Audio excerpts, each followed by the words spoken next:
au culte de que le Seigneur soit loué. Nous bénissons le nom du Seigneur pour ce qu'il nous a protégés, nous tous, pendant la semaine, depuis la semaine passée. Lorsqu'on s'était séparés, le Seigneur nous a gardés, nous a protégés et nous a ramenés sains et saufs. Je vous salue tous depuis Accra. Alléluia, je suis à Accra. Amen. Et par la grâce de Dieu, on a fait le culte de ce matin en anglais. Et maintenant, c'est le temps pour le culte francophone. Et depuis quelques mois, nous étudions l'identité de Jésus-Christ et sa mission sur terre. L'identité de Jésus-Christ et sa mission sur terre. Nous avons dit que nous croyons que ce fardeau que le Seigneur nous a donné en tant que ministère est très important parce que les gens ne connaissent pas Dieu. Ils ne connaissent pas Jésus-Christ. Et on ne peut pas avoir confiance en quelqu'un qu'on ne connaît pas. C'est la réalité, c'est la vérité. On ne peut pas faire confiance en une personne qu'on ne connaît pas. Et la confiance, c'est la foi. Donc, lorsqu'on dit que les gens n'ont pas de foi, c'est qu'ils n'ont pas de confiance en Jésus-Christ.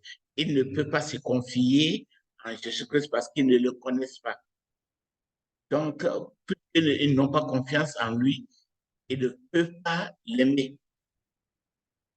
Et puisqu'ils ne peuvent pas l'aimer, ils ne peuvent pas aussi obéir à lui. Donc, nous avons, depuis le commencement de cette série, nous avons entamé le livre de Matthieu pour découvrir qui Jésus-Christ est. Et je vous ai parlé, je pense qu'il y a quelques moments maintenant, que comment est-ce qu'on connaît quelqu'un? Quelle est la méthode pour connaître quelqu'un? Notre but, c'est de connaître Jésus-Christ, c'est de connaître Jésus-Christ, de connaître, de savoir qui il est et la raison pour laquelle il est venu sur terre. Donc, quelle est la méthode pour découvrir, pour connaître quelqu'un? D'abord, on doit écouter la personne, considérer sa parole. Deux, on considère ses actes et on considère les témoignages de ceux qui le connaissent, les témoignages de ses parents, les témoignages de ses amis, les témoignages de ses ennemis. Okay. On considère tout ça ensemble pour apprécier le caractère, pour connaître quelqu'un. Donc, nous sommes en train de parcourir le Nouveau Testament, surtout les évangiles, pour voir ce que Jésus-Christ lui-même, il a dit concernant sa vie lui-même. On va considérer ses œuvres, on considère les témoignages de son Père les concernant, on considère les témoignages que le Père a appelés pour venir témoigner concernant son Fils, à savoir les prophètes, la loi et les psaumes de l'Ancien Testament. Et on considère les témoins du Nouveau Testament, tels que Jean-Baptiste, tel que Anne, tel que Simeon qui était dans le temple. On considère les témoignages des anges, on considère les témoignages des démons, on a considéré les témoignages des mages, témoignages des signes, de l'étoile de Bethléem, témoignages des miracles de Jésus-Christ. Et dans les 3 derniers dimanches, on a étudié le témoignage, on a dit que Dieu a témoigné concernant son Fils. On a vu vraiment les premiers témoignages en Matthieu chapitre 1. On est aujourd'hui Matthieu chapitre 2, vers la fin. Et on a dit que malgré tous ces témoignages, les Juifs n'ont pas pu reconnaître Jésus-Christ. Et on a expliqué que la raison pour laquelle ils n'ont pas reconnu Jésus-Christ, c'était l'aveuglement spirituel. Ils étaient aveugles. Dans les 3 derniers dimanches, on a pris le temps pour étudier les causes de l'aveuglement spirituel, de la cécité spirituelle et les effets de la cécité spirituelle. Aujourd'hui, nous allons lire, ou bien nous allons étudier le témoignage du conflit cosmique. Le témoignage du conflit cosmique. Mais avant de continuer, nous allons lire quelques versets. D'abord, on va lire Matthieu chapitre 2, verset 13 à 18. Le frère, non, j'ai changé ça. Je pense que c'était quelqu'un d'autre qui doit lire parce que le frère Vincent d'Italie, il doit aller prêcher en Italie pour revenir à Kosovo. Je ne sais pas si il pourra arriver en temps. Et j'ai donné ça à quelqu'un d'autre. La personne à qui j'ai confié Matthieu 2, 13 à 18 peut lire maintenant. Matthieu chapitre 2, versets 13 à 18. Là, nous lisons. Oui, le frère Mathias. Le frère Mathias. Ouais. Le frère Mathias de Marseille, en France. Oui, vas-y. Merci beaucoup. Nous lisons du verset 13 à 18. Lorsqu'ils furent partis, voici un ange du Seigneur apparut en songe à Joseph et dit, « Lève-toi, prends le petit enfant et sa mère, puis fuis en Égypte et reste-y jusqu'à ce que je te parle. Car Hérode cherchera le petit enfant pour le faire périr. » Joseph se leva, prit de nuit le petit enfant et sa mère et se retira en Égypte.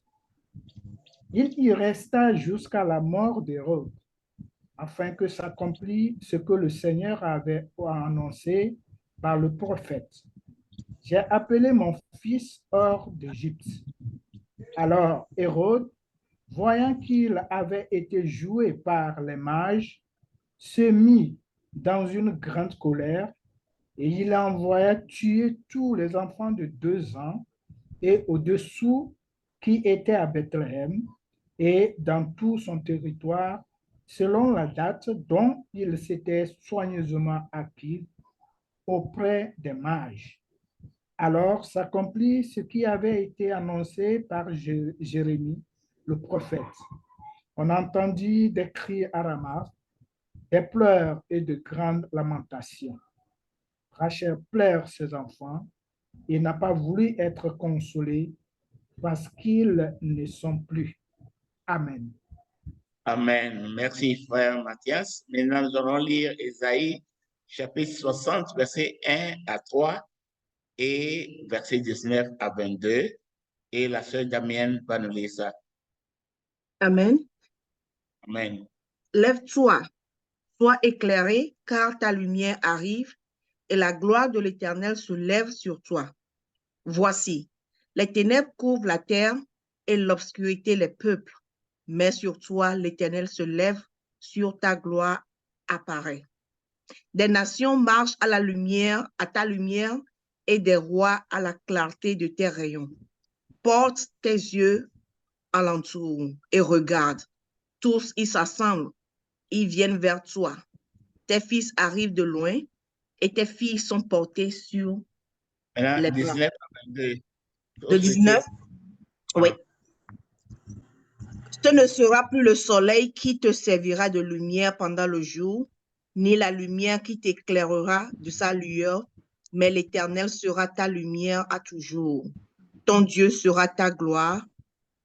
Ton Dieu sera ta gloire, et ton soleil ne se couchera plus, ta lune ne s'obscurera plus, car l'Éternel sera ta lumière à toujours, et les jours de ton deuil seront passés. Il n'y aura plus que de justes parmi ton peuple. Ils posséderont à toujours le pays. C'est le rejeton que j'ai planté, l'œuvre de mes mains pour servir à ma gloire. Verset 22. Le plus petit deviendra un millier et le moindre une nation puissante. Moi, l'Éternel, je hâterai ces choses en leur temps. Amen. Amen. Merci, Sœur Damienne. Amen. Maintenant, nous allons lire Éphésiens chapitre 6, versets 10 à 13, et le frère Honoré à Lomé va nous lire ça. Éphésiens chapitre 6, versets 10 à 13. L'armure de Dieu. Au reste, fortifiez-vous dans le Seigneur et par sa force toute puissante. Revêtez-vous de toutes les armes de Dieu. L'armure d'un soldat lourdement armé fournie de Dieu afin de pouvoir tenir ferme et ses succès contre toutes les rusées, les stratégies et les tromperies du diable. Car nous n'avons pas à lutter contre la chair et le sang, combattant strictement des adversaires physiques, mais contre les dominations, contre les autorités, contre les esprits maîtres qui sont les princes de ce monde ténèbres, contre les esprits méchants dans les lieux célestes. Verset 13. C'est pourquoi prenez toutes les armes de Dieu afin de pouvoir résister dans le mauvais jour et tenir ferme à votre placement après avoir tout surmonté. Amen. Amen. Merci, frère Honoré. Maintenant, notre dernier verset, c'est Luc chapitre 22, verset 52 à 54.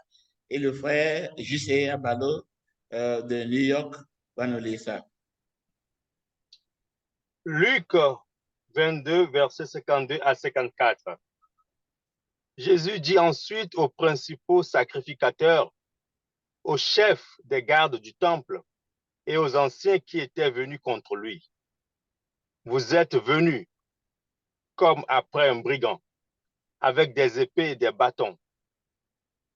J'étais tous les jours avec vous dans le temple et vous n'avez pas mis la main sur moi. Mais c'est ici votre heure et la puissance des ténèbres. Après avoir saisi Jésus, ils l'amenèrent et le conduisirent dans la maison du souverain sacrificateur. Pierre suivait de loin. Amen. Amen. Donc, nous allons aujourd'hui parler du conflit, le témoignage du conflit cosmique et le conflit cosmique témoigne de qui Jésus-Christ est. C'est notre sujet d'aujourd'hui. Le conflit cosmique témoigne de ce que Jésus-Christ est, ou bien rend témoignage de l'identité de notre Jésus-Christ. Nous avons déjà dit qu'il y a deux formes de lumière, la lumière physique et la lumière spirituelle, et on a dit que depuis le commencement, lorsque la Bible a dit que Dieu a créé les cieux et la terre était sans forme et vide, et il y avait l'obscurité, il y avait les ténèbres qui couvraient toute la terre. Nous avons dit que ces ténèbres n'étaient pas des ténèbres physiques, mais des ténèbres spirituelles. Et la Bible a dit que Dieu a ordonné que la lumière soit et la lumière fut.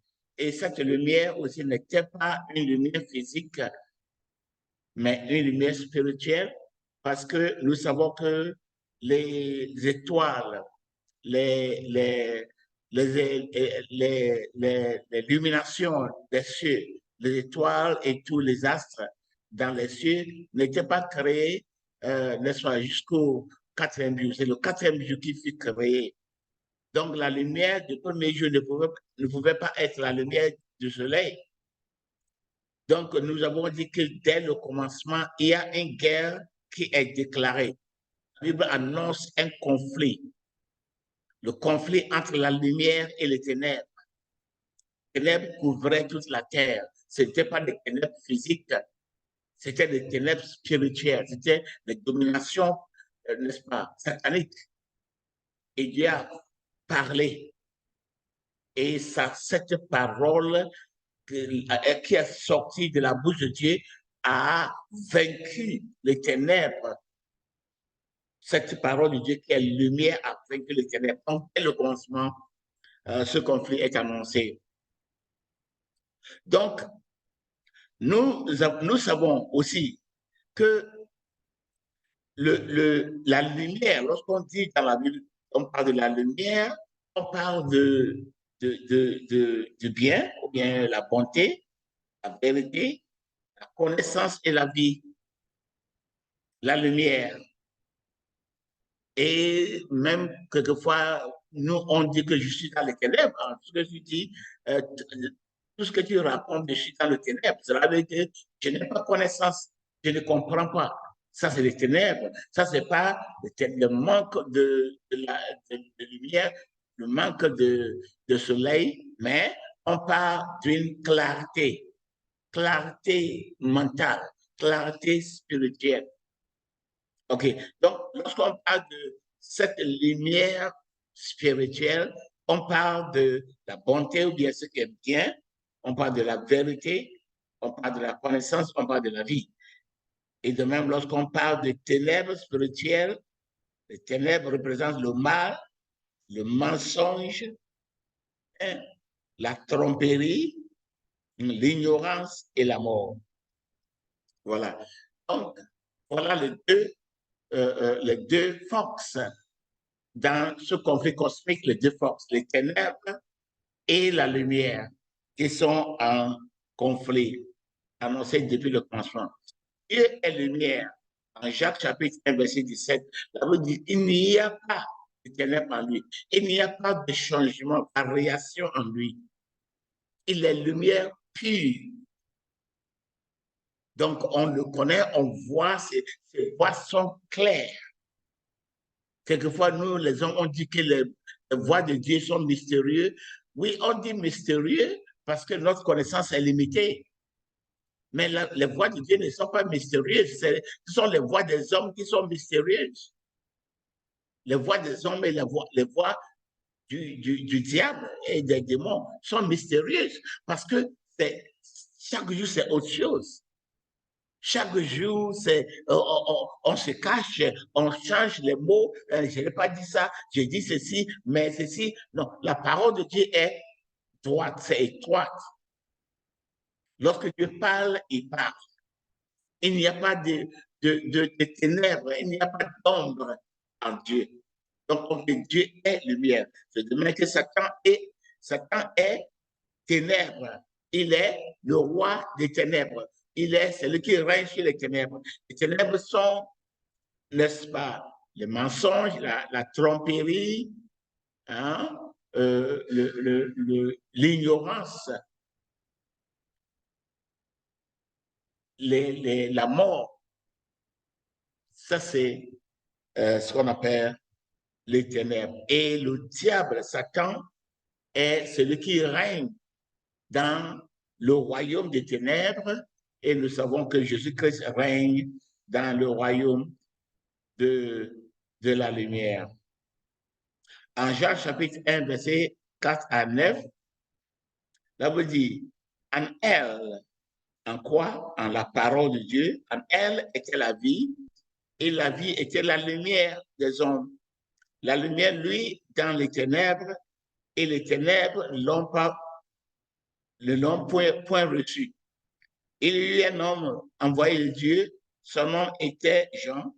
Il vint pour servir de témoin, pour rendre témoignage à la lumière, afin que tous croient par lui.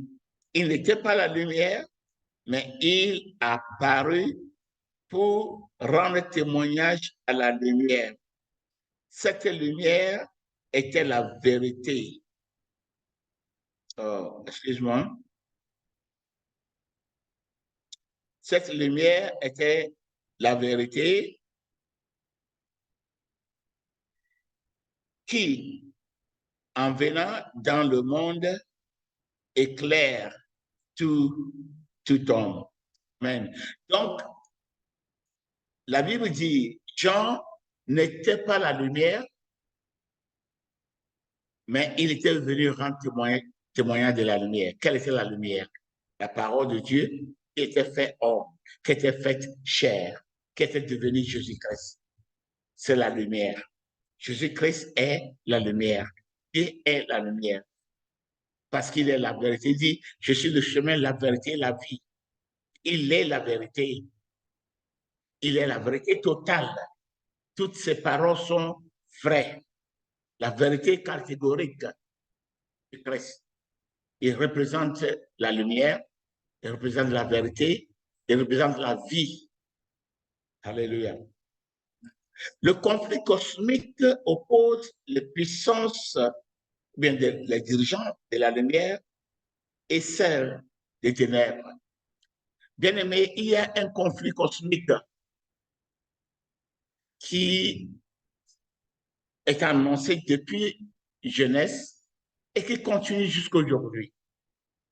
Le conflit cosmique, c'est un conflit entre la lumière et les ténèbres. Le royaume de la lumière, où Jésus-Christ règne en roi, et le royaume des ténèbres où Satan règne en roi. Nous savons tous comment ça a commencé. Je ne veux pas y revenir.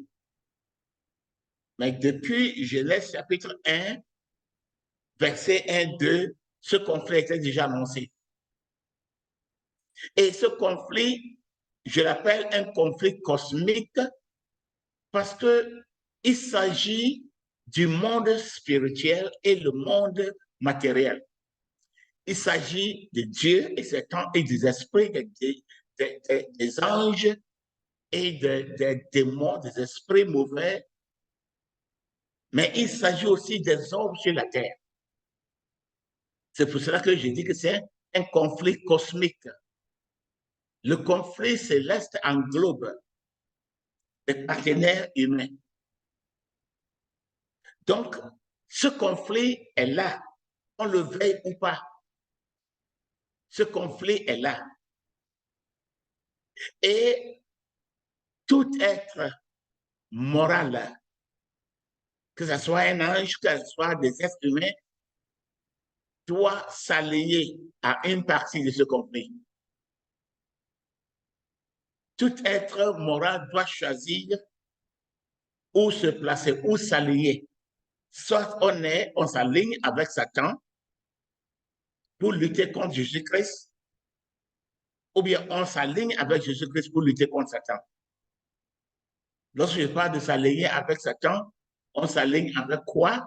On s'aligne avec lui, qui est le Dieu de ce siècle, le Dieu des ténèbres.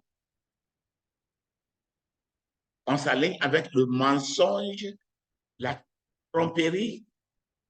On s'aligne avec l'ignorance, le refus de comprendre, le refus d'apprendre.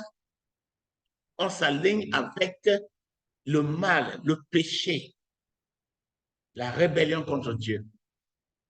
Lorsqu'on s'aligne avec Jésus-Christ, on s'aligne avec dans le royaume de Dieu, Jésus-Christ qui est le roi du royaume. On s'aligne avec la vérité. La vérité.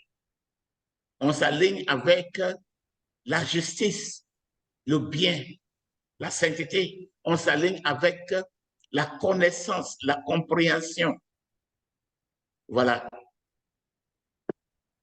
Donc, comme je viens de le dire, tout homme doit choisir où s'aligner. Avec quelle partie on doit s'aligner. Il n'y a pas de terrain neutre. Qu'on le veuille ou pas, on est dans un combat. Qu'on le veuille ou pas, on combat chaque jour. C'est une guerre. Nous sommes dans un champ de bataille. Nous avons lu Genèse chapitre 1, verset 3. On a lu, la sœur Damien nous a lu Genèse chapitre 60, Isaïe 61 à 22. Et là, nous voyons que les ténèbres couvrent la terre. La Bible dit, lève-toi et éclaire. Lève-toi, éclaire, car la gloire de Dieu s'est levée sur toi. Et la Bible continue en Isaïe 60, et les ténèbres couvrent toute la terre. C'est quelles ténèbres? On parle de quelles ténèbres? On parle des ténèbres spirituelles. Les ténèbres spirituelles, les forces du mal, les forces sataniques couvrent toute la terre, dominent sur toute la terre. Et il dit, toi, lève-toi et éclaire. Parce que d'où vient ta lumière? Comment est-ce que tu peux éclairer? Parce que la gloire de Dieu s'élève sur toi. C'est la gloire de Dieu qui s'élève sur toi qui fait que tu peux refléter cette gloire pour que les gens voient la lumière. Donc la lumière, les ténèbres couvraient la terre, les puissances des ténèbres régnaient sur toute la terre. J'ai dit ça plusieurs fois en tant qu'anthropologue. Je connais, j'ai étudié les cultures avant Jésus-Christ, les nations avant Jésus-Christ, sans acception. Toutes les nations, toutes les races adoraient Satan, adoraient des démons. Satan venait se présenter à l'homme comme Dieu. Les gens disent, je cherche Dieu. Satan dit, mais voici. Il se présente derrière des rivières, des fleuves, des soleils, des astres, même des hommes, des objets, pour dire, mais voici. Et parce que nous sommes dans les ténèbres, nous ne voyons pas, nous l'acceptons. Le diable vient nous présenter une religion en disant que oui, ça c'est Dieu, ça c'est moi, ça c'est je suis votre Dieu. Et dans cette religion, les gens sacrifient les fils les plus, vraiment, les plus beaux de leurs fils, les plus belles de leurs filles. Ils sacrifiaient les enfants aux démons, les brûlaient dans le feu. Même les enfants d'Israël ont pratiqué ça. Ils ont brûlé leurs enfants aux démons qu'on appelle Molech. Et ils croyaient qu'ils servaient Dieu, ils croyaient que c'était bon. Ils faisaient plaisir à Dieu. À quel Dieu? Le Dieu des ténèbres. Ils s'étaient trompés à croire que ça c'est leur Père, ça c'est le Créateur des cieux et de la terre. Donc Satan se cache derrière la religion pour se présenter aux gens en tant que Dieu. Et les gens l'acceptent. Ils l'acceptent pourquoi? Parce qu'il n'y a pas de connaissance, il n'y a pas de lumière, il n'y a pas d'éclaircissement, il n'y a pas de compréhension, il ne voit rien. C'est comme quelqu'un qui est dans les ténèbres totales. Et puis voilà quelqu'un qui est à côté de toi, qui te pique avec des objets. Il te pique, il tourne ici, et puis pique l'autre côté. Tu ne vois pas la personne. Tu dis, c'est qui? Il dit, ah non. Alors que peut-être c'est ton ami, c'est ton mari qui le fait. Mais tu ne vois pas. Il dit que oh, je suis ton ennemi. Il dit, ah non, peut-être quelqu'un qui ne t'aime pas, c'est moi qui te pique. Tu ne peux même pas voir la personne pour combattre avec la personne. Mais il te pique. Il te perce avec des objets. Tu ne vois rien. Il te dit, non, je suis ton ennemi. Alors que peut-être c'est ton mari, c'est ton frère qui le fait. Tu ne peux pas le savoir parce que tu ne peux pas voir. C'est comme ça le diable qui nous tue, hein, nous trompe en disant que c'est lui notre sauveur, c'est lui notre Dieu. On vient pour lui rendre hommage, on lui donne des sacrifices, alors on lui donne les meilleures choses de nos vies, alors que c'est lui qui nous tue, c'est lui qui nous maltraite, c'est lui qui nous piétine, c'est lui qui nous traite comme des animaux. C'est lui qui nous a réduit du niveau divin au niveau des animaux. Mais puisqu'on ne voit pas, on l'accepte, la religion. On ne voit pas, on ne raisonne pas, on ne réfléchit pas, on n'analyse pas. On prend tout ce que Satan nous donne. C'est vraiment dommage. À chaque mois que je viens au Ghana, mon cœur est triste. J'étais là ce matin, ils ont commencé les cultes. J'entendais ce qu'on appelait prière. J'ai dit au Seigneur, j'étais là, j'étais triste. La prière, on bat la batterie, boum, boum, boum. Et puis les gens, avec batterie, boum, boum. Et puis ils font ça pour 30 minutes. Et puis ils disent qu'ils ont prié. Ils font des incantations comme les bouddhistes. Ils répètent les mêmes phrases, les mêmes bruits, les mêmes sons avec batterie, avec des voix différentes. Ils font ça pour trimer, ils crient dans le micro, c'est partout, tu ne peux même rien entendre lorsque tu es chez toi. Et c'est ce que la nouvelle génération qui n'ont pas vu l'Église, qui n'ont pas vu la vraie adoration, c'est ce qu'ils voient comme l'adoration de Dieu. Qui va leur dire la vérité? Il faut une révolution de gens qui connaissent Dieu pour leur dire que ça, ce n'est pas Dieu. Ça, c'est le satanisme, ça, c'est le fétiche et le vaudou. Comme on les a emmenés à l'église, qui va leur dire ça?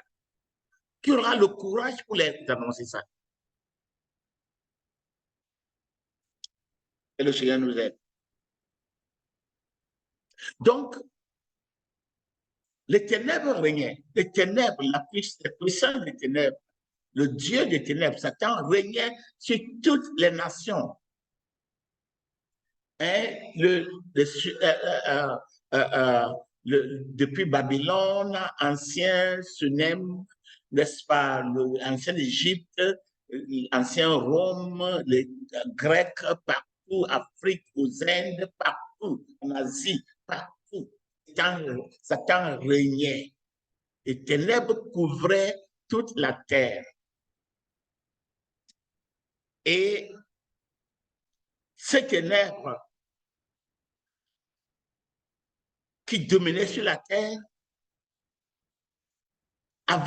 tenaient les gens en captivité, parce que la Bible dit que les gens, comme ils ne connaissent pas la vérité, ils sont attachés. La Bible dit, vous connaîtrez la vérité vous affranchira. C'est la vérité qui affranchit. Les mensonges, les tromperies nous gardent dans la prison. Satan nous ment pour nous garder dans la prison, pour nous diriger comme des brebis vers, n'est-ce pas, la boucherie. Donc, quand la lumière s'est levée, tout comme en Genèse chapitre 1, que la lumière soit. Quand la lumière, Jésus-Christ est né, toutes les puissances de l'enfer se sont levées. Non, non, jamais. Cet enfant doit mourir. On ne peut pas permettre à cet enfant de vivre parce que c'est la lumière. Il viendra luire et tout le monde verra notre méchanceté, tout le monde verra nos mensonges. Les gens vont découvrir, n'est-ce pas, le mal. Ils vont voir que nous vivons dans les tromperies, nous sommes en train de les tromper. Donc, on n'a pas besoin de la lumière sur la terre. C'est nous, les principautés des ténèbres, c'est notre terre, c'est nous qui régnons sur la terre. On ne veut pas de lumière. Et j'ai dit que ce conflit est cosmique.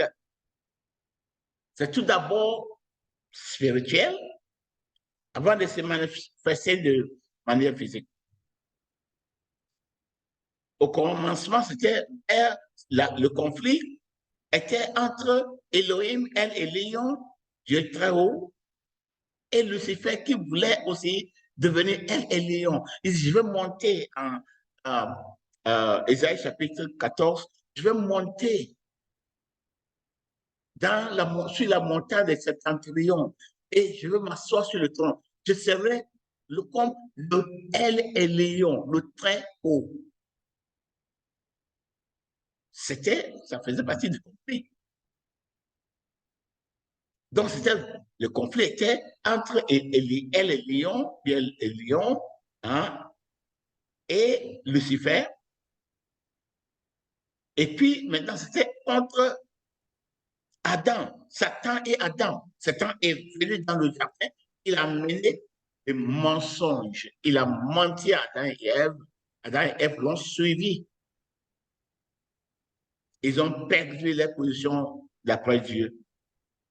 Et puis après, maintenant, c'est Satan et Israël.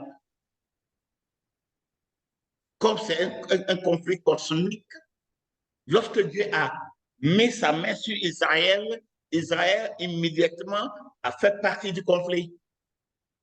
Si Dieu met sa main sur toi, tu deviens automatiquement un sujet, un objet d'attaque de Satan.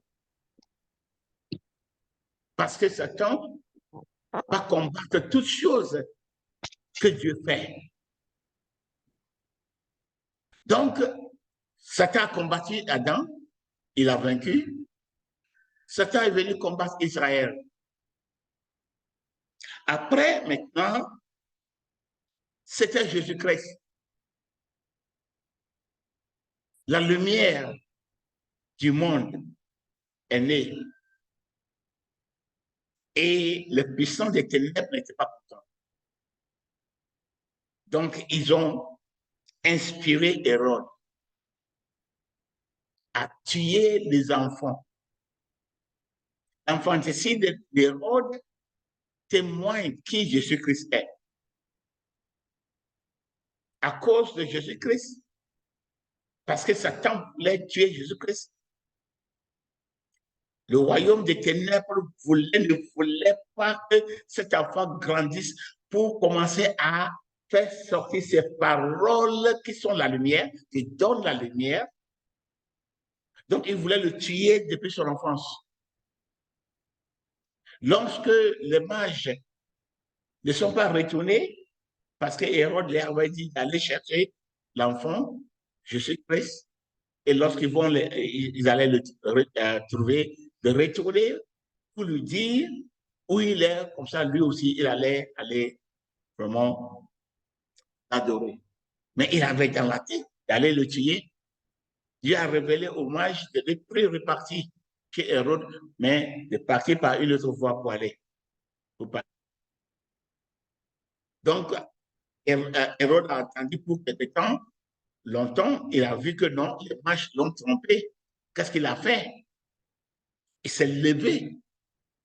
Il dit, tout enfant, 2 ans et en bas, à Bethléem et toute la région de Bethléem, tout enfant garçon doit être tué. Tout fils qui était 2 ans et moins, selon le temps que Jésus-Christ devait être né, doit être tué. Je ne sais pas combien de milliers d'enfants qu'ils ont tués.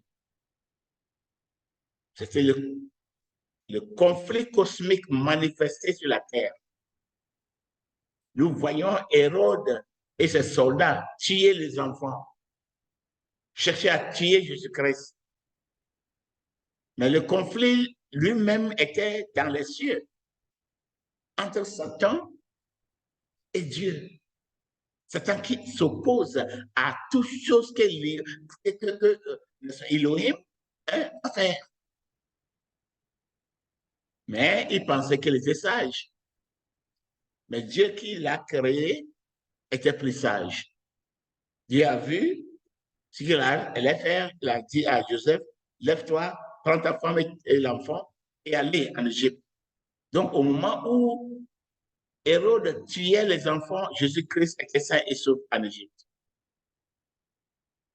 Mais ce conflit, cet infanticide, cette histoire de tuer les enfants parce qu'il cherchait un enfant, un fils, il cherchait un seul fils. Donc, il a sacrifié tous ses enfants pour tuer, pour chercher quelqu'un. Qui était cette personne, le Fils de Dieu, la lumière du monde? Donc, l'infanticide de Hérode est un témoignage de qui Jésus-Christ est. Pourquoi est-ce que c'était important de le tuer? Il était le Fils de Dieu. Et lorsqu'ils n'ont pas réussi à le tuer, qu'est-ce qu'ils ont fait? Pendant toute sa vie, ils ont cherché à le tuer. Quelquefois, ils le poussaient jusqu'au bord d'un ravine, hein, et ils voulaient le pousser en bas, et Jésus-Christ passait au milieu et puis il s'en allait. Ils ont tenté plusieurs fois de le tuer. Ils voulaient l'arrêter, coûte que coûte. Et comment? Oui, Satan travaille avec les hommes. Les hommes qui ont pris part avec Satan, qui travaillent contre Jésus-Christ. Dans le temps de Jésus-Christ, qui étaient les hommes qui travaillaient avec lui? Le même peuple que Dieu a choisi, les Juifs, la religion judaïste, les prêtres, les sacrificateurs, les scribes, les pharisiens, les hérodiens, les sadduciens, qui se disaient les élus, qui se disaient enfants de Dieu. Et ce sont eux qui ont pris part avec Satan pour lutter contre Dieu. Pourquoi est-ce qu'ils ont pris part avec Satan? Parce qu'ils avaient des intérêts personnels qui étaient contre l'intérêt de Dieu.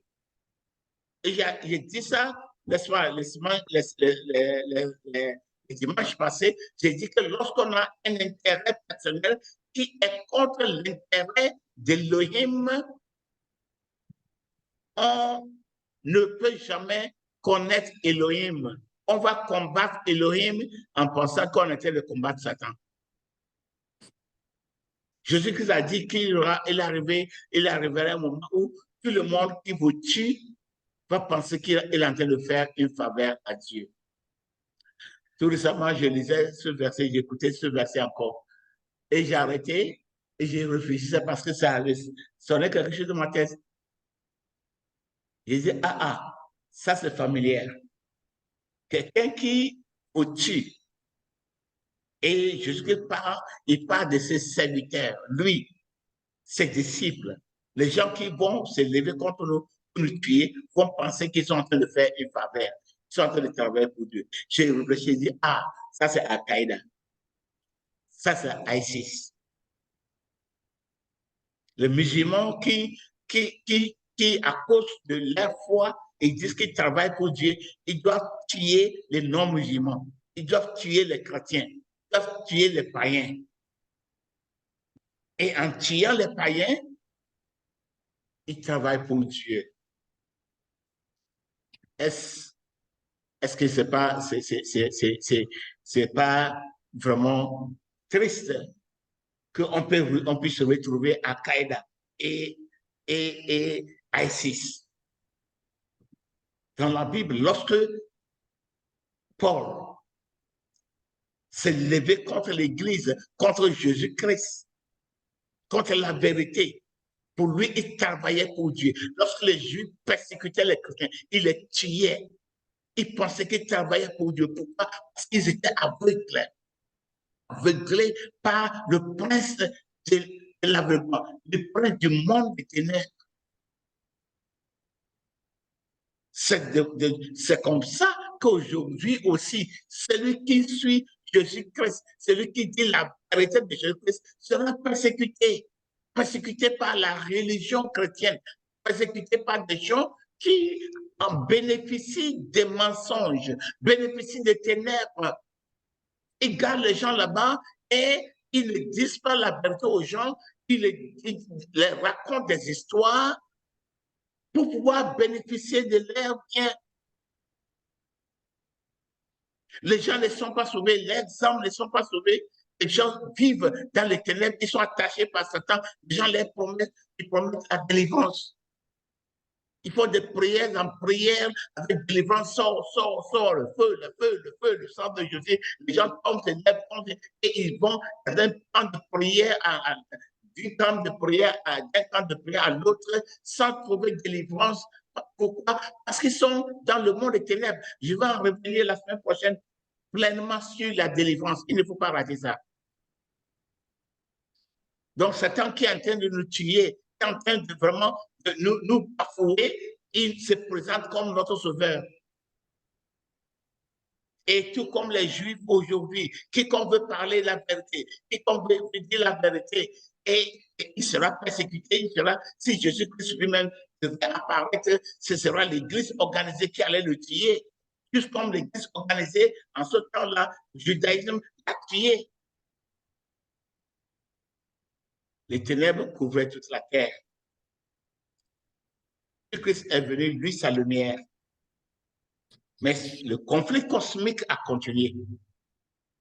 Les Juifs n'ont pas seulement tué les chrétiens pendant 2 siècles, les premiers 2 siècles, 200 ans. Les premiers 200 ans, ils ont tué les chrétiens. Les Juifs se sont alignés avec les Romains, l'Empire romain, pour tuer les chrétiens. Mais eux, ils travaillaient pour Dieu. Travailler pour Dieu. C'est comme ça aujourd'hui, quelqu'un va entendre la vérité et lorsqu'il sait que sa brebis entend la vérité, il dit non, cet homme-là, c'est Satan. Il ne faut plus l'écouter, c'est Satan. Il a peur. La lumière vient. Sa brebis sera libérée. Sa brebis sera libérée par la vérité. Donc, il faut qu'on arrête. On doit faire taire toutes ces voix qui veulent parler avec la voix de Jésus-Christ. Dans l'Ancien Testament, les guerres entre Israël et les autres nations étaient également entre Yahweh et les dieux de ces nations. Bien aimé, je parle du conflit cosmique. Dans la Bible, on voit seulement qu'Israël va en guerre contre les Égyptiens, ils vont en guerre contre Babylone, les Syriens, les Ammoniens. Tout ça, c'est ce qu'on voit. Mais en réalité, chaque conflit, chaque guerre que Israël n'est-ce pas, faisait contre les nations était aussi une guerre entre le Dieu d'Israël et le Dieu de ces nations-là. Lorsque nous lisons la Bible, en Exode chapitre 12, verset 12, Seigneur Yahweh a dit, je vais passer dans la nuit en Égypte, je vais frapper les premiers-nés et je vais juger les dieux d'Égypte. Je vais frapper les dieux d'Égypte. Il faut aller lire. Ce n'était pas seulement les premiers-nés. D'ailleurs, les premiers-nés représentaient les dieux, les premiers-nés d'Égypte. Mais les démons, les dieux d'Égypte, tous les fléaux que le Seigneur a envoyés, les ténèbres, c'était contre le Dieu des ténèbres. Hein,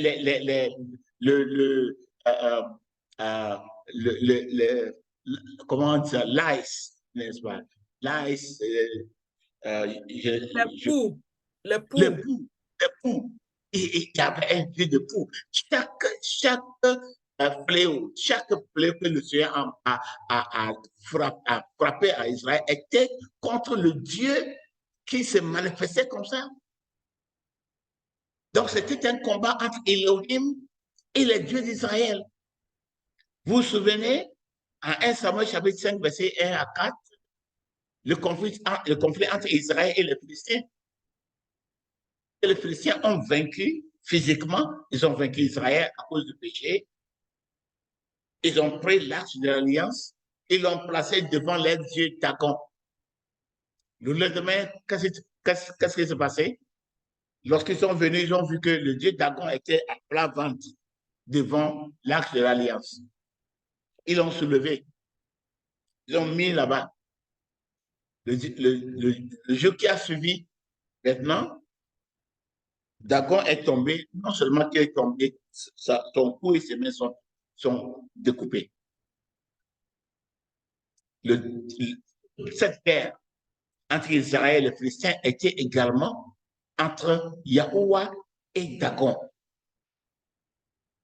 Et moi, dans mes recherches, vous savez la raison pour laquelle je suis arrivé à une connaissance, c'est-à-dire une compréhension absolue de qui Jésus-Christ est. Parce que j'ai vu que Dieu s'est montré le Dieu, elle est Lion, le Très-Haut, le Tout-Puissant, parce qu'il a vaincu tous les dieux de l'Ancien Testament, tous les dieux que Dieu a racontés, les a vaincus. Aucun dieu, aucun démon n'a pu vaincre Yahuwah. C'est pourquoi je suis qu'il est le plus puissant. Lorsqu'il dit qu'il est omniscient, il est omnipotent, il est vraiment omnipotent. Donc, c'est le conflit cosmique. Et ce conflit cosmique, dans le Nouveau Testament, fait face directement au Fils de Dieu à cause de son identité. C'est la lumière lui-même qui est venue. La lumière est incarnée. On doit le tuer. On doit éviter même sa naissance. On doit le tuer dès qu'il est né. C'est-à-dire, ils ont tout fait, n'ont pas pu le tuer. Pendant son ministère, lorsqu'il déclarait la vérité, les gens recevaient l'éclaircissement, les yeux des gens s'ouvraient, le diable luttait pour le tuer. Ils n'ont pas pu le tuer.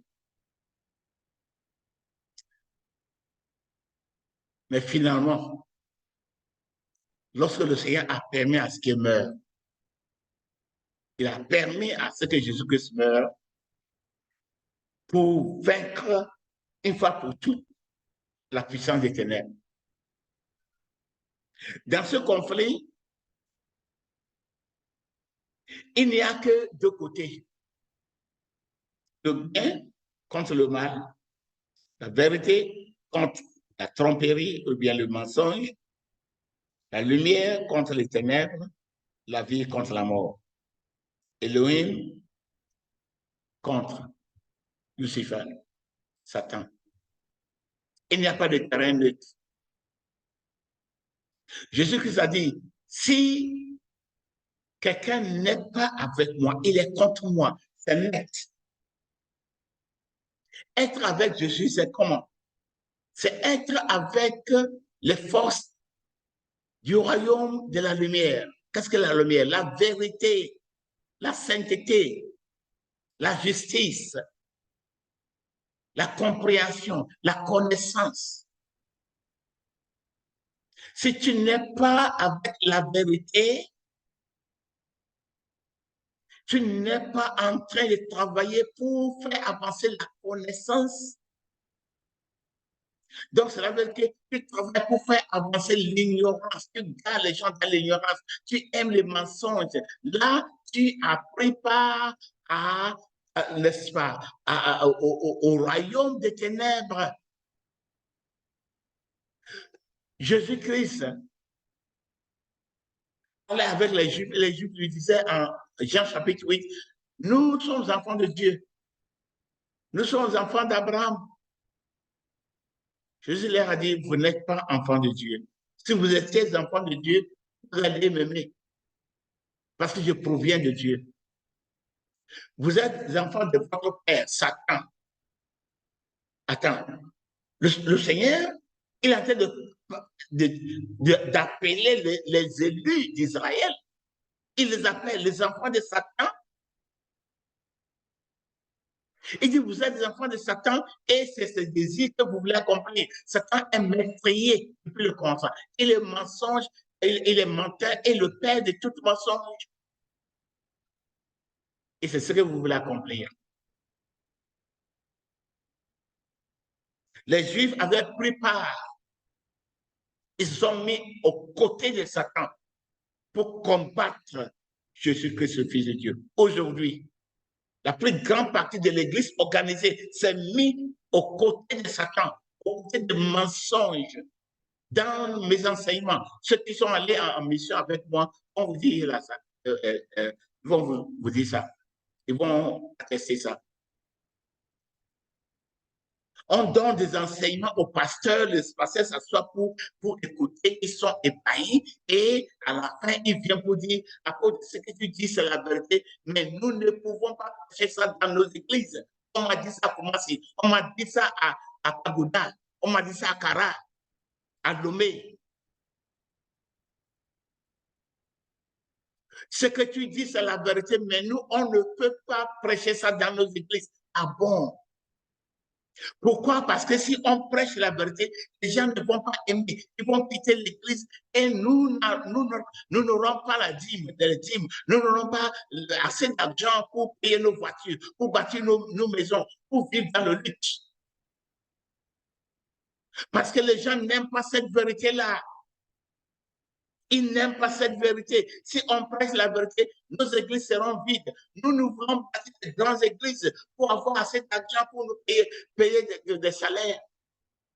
Donc, nous savons, nous reconnaissons que ce que tu dis, c'est la vérité, mais on ne peut pas dire ça aux gens. Vous êtes dans quelle partie? Vous êtes dans la partie de Satan. Vous combattez Jésus-Christ. Qui n'est pas avec moi est contre moi. Il n'y a pas de terrain neutre. Il n'y a pas de terrain neutre. Si tu aimes le mensonge, tu es ennemi de Jésus-Christ. Tu aimes le mensonge, tu préfères le mensonge que la vérité. Parce que tu vis dans le péché, on est en train de pécher contre le péché et tu es irrité. Tu veux quitter là-bas, tu ne vas plus jamais revenir dans cette église. Tu vas aller là où on ne parle jamais de péché. Tu as choisi, tu t'es aligné avec les forces des ténèbres, les forces des mensonges. Tu sers Satan. Est-ce que ce n'est pas étonnant que les gens comme ça, qui n'aiment pas entendre la vérité, qui sont alignés avec le roi de Satan pour combattre contre la vérité, contre Jésus-Christ, ils cherchent la délivrance. Ils vont d'un temps de prière à l'autre, ils cherchent la délivrance des démons. Tu es dans le royaume des ténèbres. Tu es dans le royaume contrôlé, tu es contrôlé par Satan et les démons. Tu cherches la délivrance.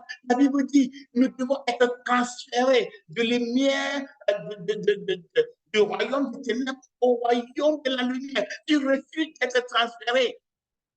Tu restes dans les ténèbres, tu aimes le mensonge, tu aimes qu'on vienne te proposer des choses. L'huile bénie, n'est-ce pas, le sel béni, piment béni, gingembre béni. Tu prends tout ça et, n'est-ce pas, le sang de Jésus, tu lis les psaumes, tu fais le jeûne et tu fais tous ces rituels. Tu ne veux pas entendre la parole de Dieu, tu ne veux pas écouter la vérité et tu veux être délivré. Non, c'est la raison pour laquelle ils combattent les démons toute leur vie. Ils vont mourir et se retrouver dans l'enfer. Le Seigneur n'a pas bâti l'enfer pour les hommes. Écoute-moi bien.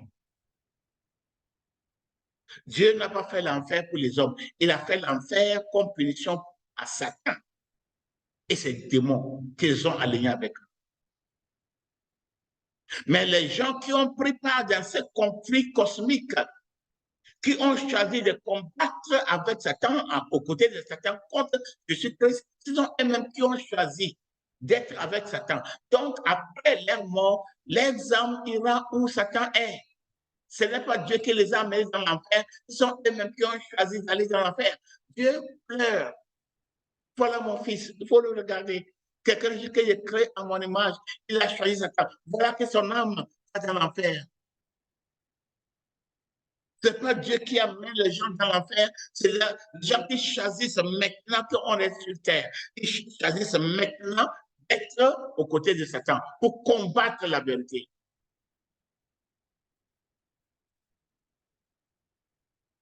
En Matthieu chapitre 2, verset 13 à 18, l'infanticide d'Hérode témoigne qui Jésus-Christ est. Il est le Fils de Dieu. Il est la vérité, il est la lumière, il est le chemin. Et le diable voulait écouter. En Luc chapitre 22, verset 53, Jésus-Christ dit aux gens, lorsqu'ils sont venus dans le jardin de Gethsemane pour l'arrêter, J'étais tous les jours avec vous dans le temple et vous n'avez pas mis la main sur moi. Mais c'est ici votre heure et la puissance des ténèbres. C'est ici, maintenant, c'est votre heure et la puissance des ténèbres. La bataille s'était engagée pleinement. Satan et les forces de la guerre, dans ces dernières minutes, ils ont trouvé quelqu'un qui aimait, qui avait un intérêt, qui opposait l'intérêt de Jésus-Christ parmi les disciples. Satan a trouvé quelqu'un, un membre des disciples des 12 apôtres, il a trouvé quelqu'un qui avait l'intérêt, qui opposait l'intérêt de Jésus. Lui, il avait l'intérêt de ce matériel, l'argent. Donc, Satan a pu le recruter en lui donnant l'argent. Il a livré Jésus-Christ. Il a dirigé les gens au jardin où Jésus-Christ était en train de prier avec ses disciples. Ils sont venus et avec des armes, des épées, toutes sortes d'armes, Jésus-Christ dit, j'étais avec vous tout le jour dans le temple. Vous pouviez m'arrêter là-bas. Mais ici, maintenant, cette heure, c'est votre heure et la puissance des ténèbres. La puissance du royaume des ténèbres, la puissance de Satan et ses démons et ses agents, des juifs, des prêtres, des sacrificateurs, des scribes, des pharisiens, des sadduciens, des érodites.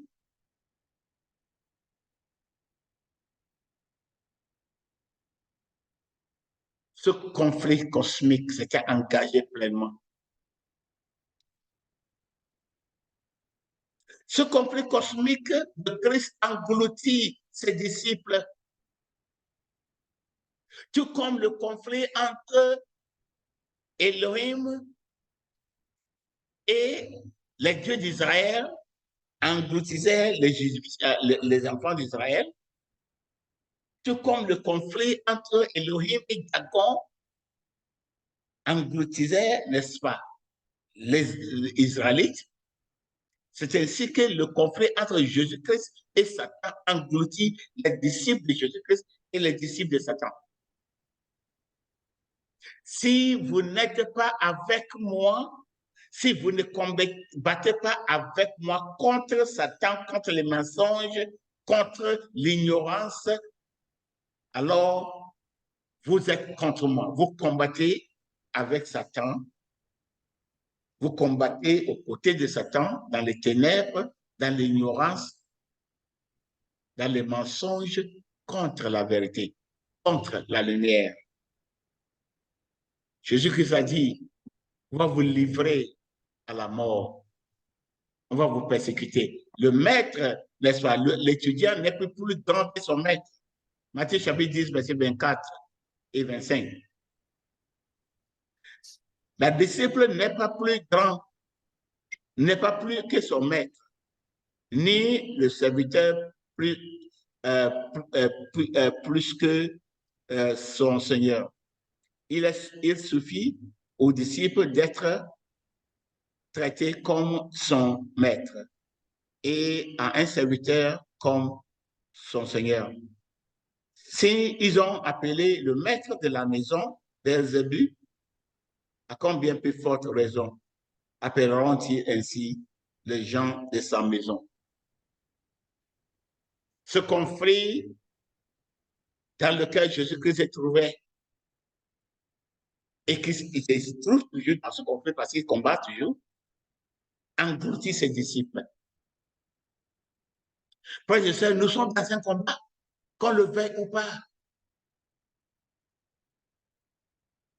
Le prince des ténèbres nous a trompés en nous prêchant un autre évangile qui dit qu'un chrétien doit souffrir sur la terre.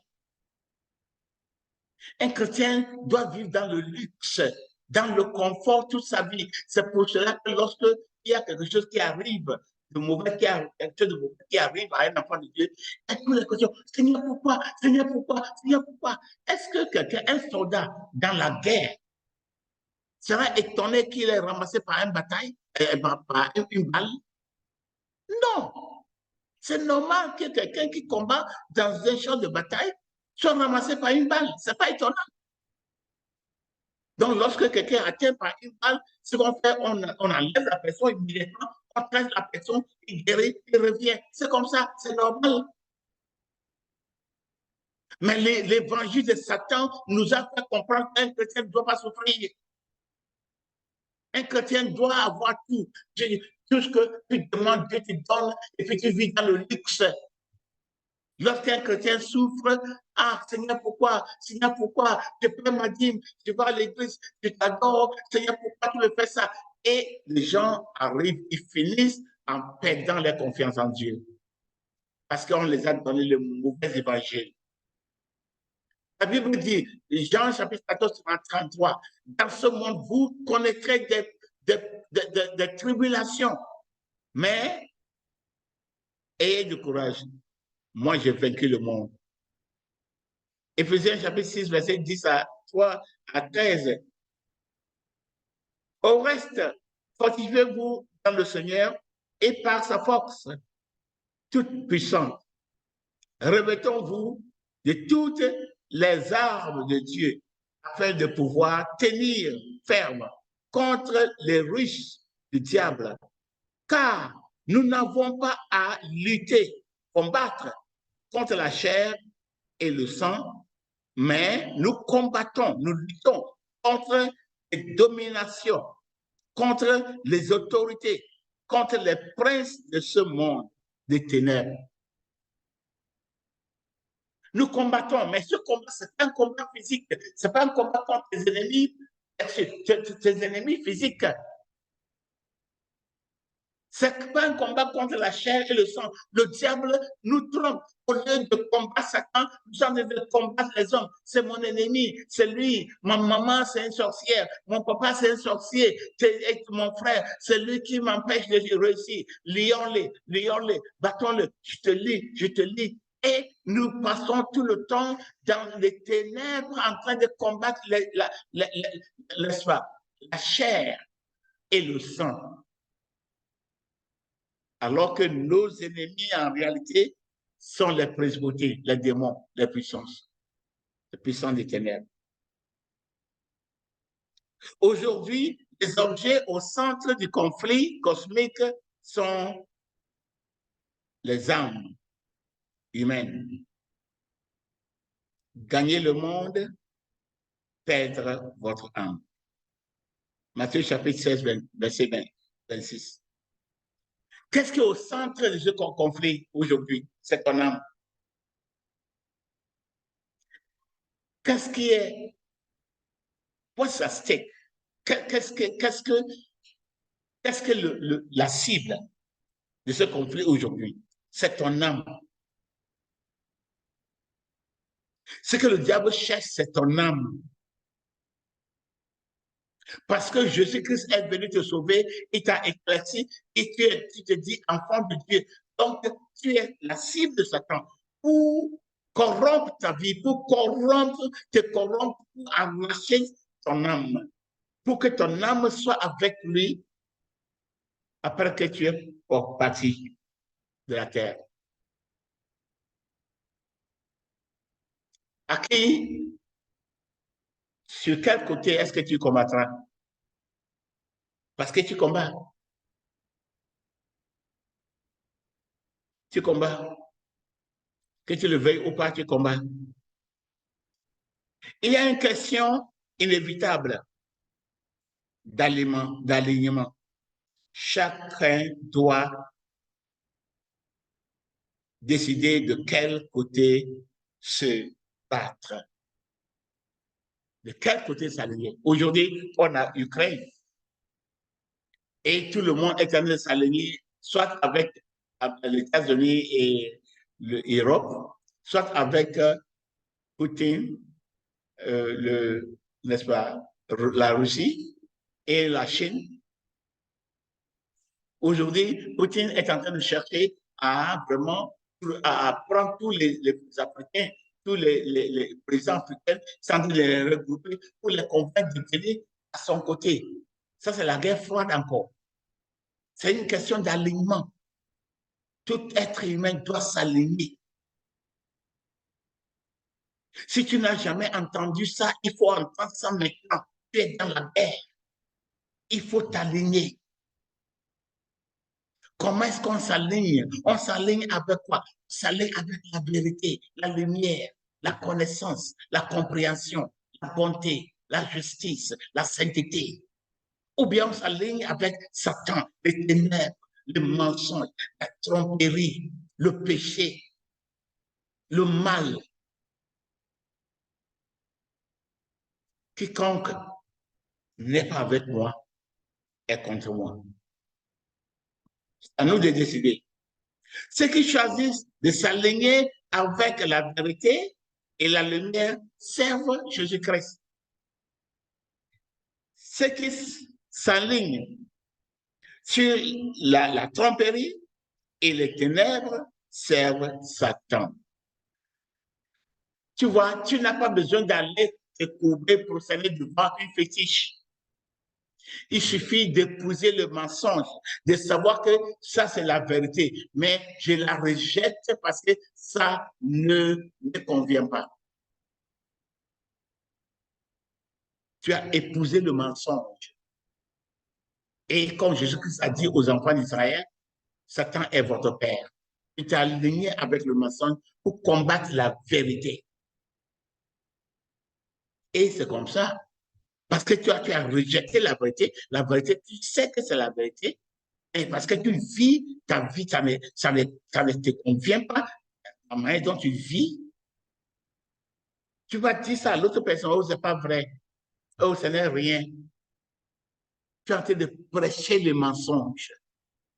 Il y a d'autres personnes qui vont entendre ta voix. Il y a d'autres personnes qui vont voir ton exemple. Ils vont commencer à vivre comme toi. Tu es un instrument de perdition, un instrument de Satan en train d'amener les âmes dans les ténèbres, en train d'amener les âmes dans l'enfer. Donc, ce n'est pas, n'est-ce pas, nécessaire d'aller consulter un féticheur, d'aller se mettre genoux devant un fétiche. Il suffit d'aimer le mensonge, de rejeter la vérité. Il suffit d'avoir un intérêt qui est contre l'intérêt de Dieu. Pourquoi est-ce que Jésus-Christ a repris Pierre? Jésus a dit à ses disciples, nous allons à Jérusalem et les Juifs vont me livrer aux Romains, ils vont me tuer et je vais ressusciter le troisième jour. Pierre lui a mis à côté, il a commencé à lui répondre. Il ne faut pas dire des choses comme ça. Tu ne peux pas mourir. Cela ne peut pas t'arriver. Jésus-Christ a dit à Pierre, derrière moi, Satan. Satan, il a dit à Pierre, derrière moi, Satan, pourquoi? Il dit, tu n'es pas préoccupé avec l'intérêt de Dieu, mais avec l'intérêt des hommes. Pour Pierre, le Messie ne devait pas mourir. Un Messie doit venir le diriger dans la guerre contre Rome pour établir un empire juif. Et vous savez, un empire juif pour les Juifs. Vous savez que même lorsque Pierre est allé prêcher à la famille de Corneille, ils étaient fâchés. Les Juifs étaient, ils ne voulaient pas, le salut ne doit pas arriver partout dans le monde. C'est les Juifs seulement, les élus de Dieu. Donc pour Pierre, Dieu, Jésus-Christ ne devait pas mourir, il devait établir son royaume et les 12 devaient régner avec l'intérêt personnel, l'intérêt qui est contre l'intérêt de Dieu. Ça, ce n'était pas l'intérêt de Dieu. L'intérêt de Dieu, c'est d'établir un royaume de Dieu sur la terre qui va englober toutes les nations, toutes les races, y compris toi et moi aujourd'hui. Et Dieu ne voulait pas ça. Donc, il suffit d'avoir un intérêt qui est contre l'intérêt de Dieu. Un intérêt, hein, en tant que pasteur, apôtre, quoi que tu t'appelles, hein, tu as un intérêt pour avoir de l'argent, intérêt pour te faire bâtir de grandes maisons. Ça, ce n'est pas l'intérêt de Dieu. Et cet intérêt va déterminer quel message tu vas prêcher dans ton église.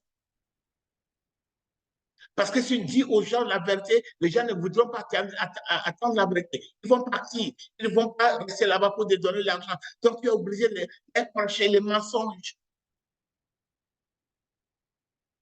Les Juifs étaient aveuglés parce qu'ils avaient des intérêts qui étaient contre Dieu. Donc, il ne suffit pas de ne pas aller se prosterner devant des idoles. Il suffit seulement d'avoir un intérêt personnel qui est contre l'intérêt de Dieu. Un intérêt que tu mets au-dessus de l'intérêt d'Élohim. Et tu es en train de combattre avec le diable. Et en Jean chapitre 3, verset 19 à 21. Et ce jugement, c'est que la lumière étant venue dans le monde, les hommes ont préféré les ténèbres à la lumière parce que leurs œuvres étaient mauvaises. Car quiconque fait le mal est la lumière et ne vient point à la lumière. De peur que ses œuvres ne soient dévoilées, mais celui qui agit selon la vérité vient à la lumière. Bon, ainsi de suite. Voilà le jugement.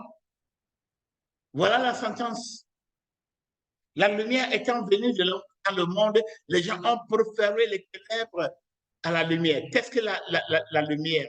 La vérité. La vérité étant venue, les gens ils savent, ils entendent, ils savent que le Saint-Esprit les convainc que c'est la vérité. Mais ils vivent une vie qui est contre la vérité. Donc ils disent non, moi, je ne peux pas accepter, je ne peux pas écouter ça. Ils sortent pour aller ailleurs. Ils n'écoutent plus ce message. Ils ont choisi, la vérité étant venue dans le monde, les gens ont choisi le mensonge. La lumière étant venue dans le monde, les gens ont choisi les ténèbres. Voilà le juge. Puis combat contre Dieu. Ainsi de suite. Ceux qui marchent dans les ténèbres sont gouvernés par les puissances des ténèbres. Il ne peut pas y avoir de délivrance pour eux jusqu'à ce qu'ils passent du royaume des ténèbres au royaume des lumières. 1 Pierre chapitre 2 verset 9. Vous au contraire, vous êtes une race élue, un sacerdoce royal, une nation sainte, un peuple acquis, afin que vous annonciez la vérité de celui qui vous a appelé des ténèbres à son admirable lumière, à son admirable lumière. On t'a appelé des ténèbres à la lumière.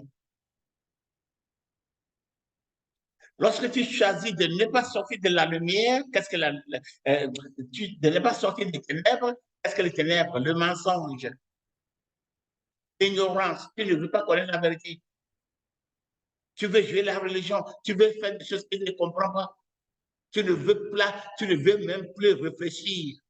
Tu ne veux pas analyser pour voir la vérité. Tu acceptes tout ce qu'on te donne, tout ce que ton pasteur donne, tout ce que ton prophète donne, tu acceptes. Si quelqu'un essaie de t'expliquer, non, je ne veux pas. Tu es dans les ténèbres. Quiconque est dans les ténèbres comme ça, tu veux être délivré des puissances des ténèbres alors que tu es sur leur règne. Non. La Bible dit, nous, il nous a délivrés de la puissance des ténèbres. Il nous a emmenés dans la lumière, dans la vérité. C'est de même que en Colossiens chapitre 1, verset 13, il nous a délivrés de la puissance des ténèbres et il nous a transportés dans le royaume de son Fils bien-aimé. Bien-aimé, nous devons être transférés, transportés de la lumière des ténèbres, du royaume des ténèbres à la lumière, au royaume de Jésus-Christ, la lumière, la vérité, la vie, la sainteté. Si nous ne sommes pas transportés, nous pouvons être dans l'église, nous pouvons avoir tous les titres, nous pouvons faire tout ce que nous voulons. Nous restons des serviteurs de Satan. Et comme Jésus vous a dit, vous faites les œuvres de votre Père. Votre Père, c'est Satan. Il parlait à qui? Il parlait aux Juifs qui se considèrent le peuple élu. Jésus dit, vous, votre Père, c'est Satan. Il dira la même chose à la majorité des gens qui sont dans l'église organisée. Votre Père, c'est Satan. Vous accomplissez les œuvres de votre Père. Nous devons être transférés. Jésus répondit, n'attez pas 12 heures au jour si quelqu'un marche pendant le jour, il ne marche point, il ne bronche point, parce qu'il voit la lumière, ainsi de suite. Jean 16, 33. Je vous ai dit ces choses afin que vous ayez la paix en moi. Vous aurez des tribulations dans le monde, mais prenez courage parce que j'ai vaincu le monde. Voyez, on vous a dit qu'un chrétien ne doit pas souffrir, un chrétien doit vivre dans le luxe. Oh, le message de la prospérité de la foi. Lorsque tu as la foi, tu ne vas jamais tomber malade. Tu as, n'est-ce pas, tout ce que tu demandes, on te donne. Jésus-Christ dit, la vérité est que dans ce monde, vous connaîtrez les tribulations. Quelles sont les tribulations? Nous vivons dans un monde des ténèbres. C'est pourquoi nous sommes la lumière, comme Christ est en nous. Nous sommes la lumière du monde. Christ qui est la lumière du monde, il est en nous. Donc nous reflétons sa gloire. La gloire de Dieu s'est levée sur nous. Donc nous reflétons cette gloire pour que les gens qui sont dans les ténèbres, pour qu'ils voient la lumière. Vous voyez? Lorsque nous marchons dans la lumière, les puissants des ténèbres, ils vont faire tout. Cela ne veut pas dire que nous n'allons pas souffrir. Oui, nous allons souffrir. Oui, nous aurons faim quelque temps. Nous allons tomber malades. Nous allons avoir toutes sortes de problèmes. Mais il dit, ayez de courage, j'ai vaincu le monde. Jésus-Christ qui disait qu'il a vaincu le monde, on l'a tué. Pierre, Jacques, Paul, tous les apôtres, on les a tués. Mais ils sont plus que vainqueurs. Ils ont vaincu le monde. Donc, pour vaincre le monde, ce n'est pas qu'il n'y a, tu n'as pas de problème. Pour vaincre, c'est que malgré les tribulations, tu restes ferme avec Jésus-Christ. Ça, c'est la victoire. La victoire est que malgré tout ce que Satan a fait,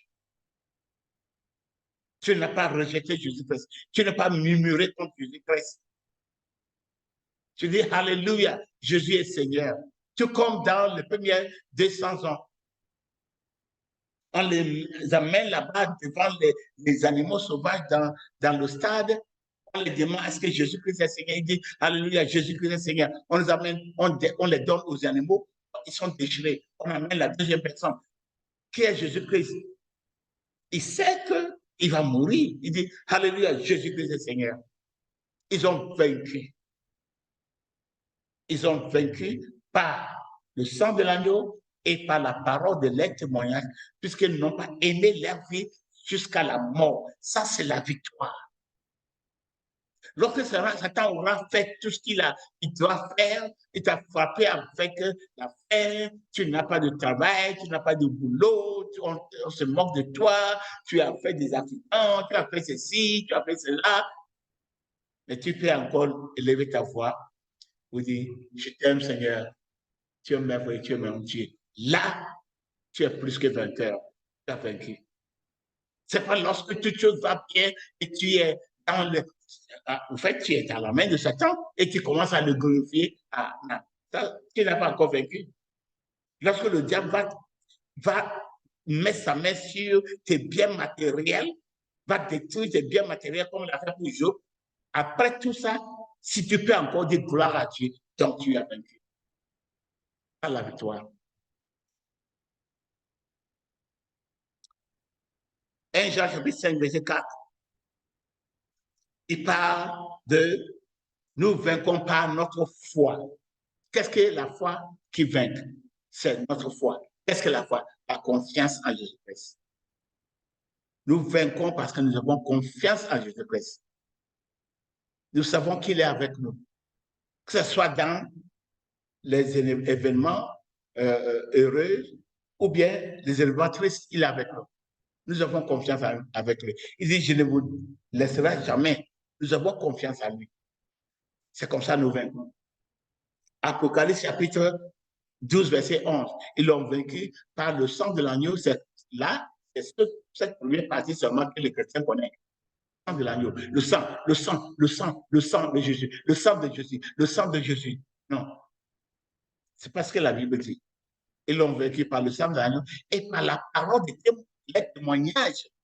Parce qu'ils n'ont pas aimé leur vie jusqu'à la mort. La parole de leur témoignage, je suis enfant de Dieu. Je combats aux côtés de Jésus-Christ. Jésus-Christ est mon Seigneur. Je ne veux pas prêcher le mensonge. Même si je dois mourir, je ne veux pas prêcher le mensonge. Mais même si je dois avoir faim, je ne veux pas pécher. Je ne veux pas suivre le diable. Ça, c'est la victoire. Même si je dois mourir. La dernière chose que le diable peut faire, c'est de tuer. Et qui ne va pas mourir d'ailleurs. Si tu ne mets pas aujourd'hui, demain tu vas mourir. Surmonter ne signifie pas zéro tribulation. Cela signifie triompher malgré les tribulations, comme le Christ et les premiers chrétiens l'ont fait. Triompher. Ils l'ont triomphé, ils l'ont vaincu. Ce n'est pas parce qu'il n'y a pas eu de problème.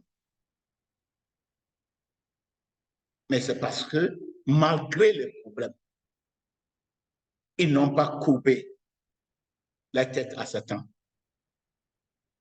Ils n'ont pas préféré le mensonge.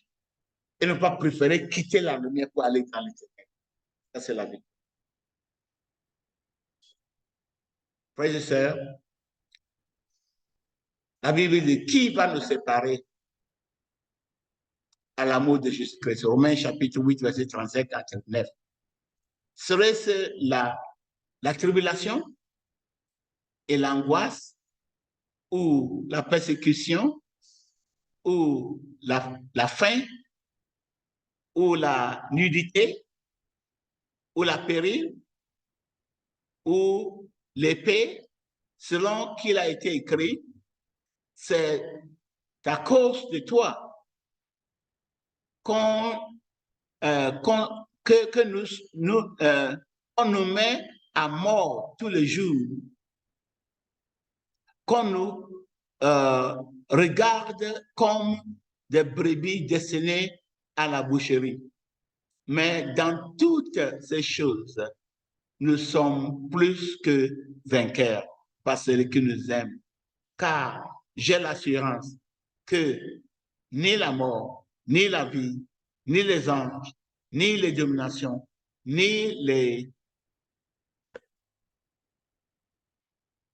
lutteurs, ni aucune autre chose ne pourra nous séparer de l'amour de Dieu manifesté en Jésus-Christ, notre Seigneur. Alléluia. Alléluia. Moi, je peux témoigner. Je peux dire que j'ai vaincu. Satan a fait tout ce qu'il peut faire. Je reste ferme en Christ. Tout ce qui reste, c'est la mort. Et je n'ai pas peur de la mort. Je continue à aller à ma condition, ma santé. Je suis prêt à aller à Cotonou, en Côte d'Ivoire, partout. Mon corps me fait mal. Je suis fatigué. Je ne suis pas en bonne santé. Mais je continue à aller. Satan ne peut plus rien. La dernière chose qu'il peut faire, c'est la mort. Et je suis prêt à partir. Je peux dire que j'ai vaincu. J'ai vaincu. On vainc le diable. Lorsqu'on reste ferme en Jésus-Christ, on est en Christ, on combat avec Christ contre le mensonge, contre les désirs de ce monde, contre la tromperie, contre, n'est-ce pas, le mal, contre l'injustice. Et le diable va nous combattre parce que c'est un combat. Il peut nous frapper de toutes sortes d'armes. Mais malgré toutes ces persécutions, malgré tout ce que tu subis, malgré tes problèmes, malgré ton manque d'argent, malgré ton manque de toutes les choses, on veut des maisons, des voitures, on veut de femmes, on veut des maris, on veut des enfants, on veut se dire, malgré tout ça, tu restes ferme dans le Seigneur. Tu peux sourire, tu peux adorer. Tu peux dire merci Jésus-Christ.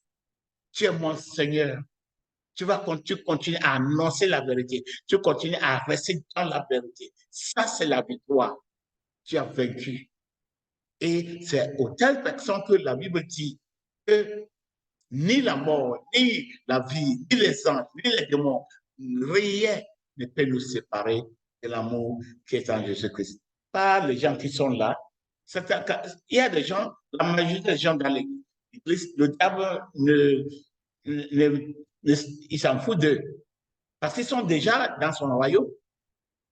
Ceux qui veulent s'attaquer, c'est ceux qui ne sont pas dans son royaume, qui sont dans le royaume des ténèbres, qui sont en train de lutter contre lui. C'est lui qui cherche. Ceux qui sont déjà avec lui, qui sont dans les églises, ils jouent dans la religion, Satan s'en fout d'eux. Les âmes sont déjà acquises par le diable. Mais aujourd'hui, je veux que tu saches qu'il y a un conflit spirituel, un conflit global. Et nous tous, nous devons faire part. Nous devons choisir où nous devons être. Qu'on soit avec Jésus-Christ contre Satan, qu'on soit avec Satan contre Jésus-Christ, il y a des conséquences. Même lorsqu'on est avec Jésus-Christ, il y a des conséquences. Nous allons souffrir des tribulations. Nous pouvons être ramassés par des balles. Nous pouvons souffrir. Mais la victoire est que malgré la souffrance, nous restons amis de Jésus-Christ. Nous restons enfants de Dieu. Nous restons aimants de la vérité. Nous continuons à déclarer la vérité. Nous continuons à haïr les mensonges. Nous continuons à rester dans la lumière. Voilà la victoire qui a vaincu le monde. Seigneur, te bénissons pour ta parole. Te remercions parce que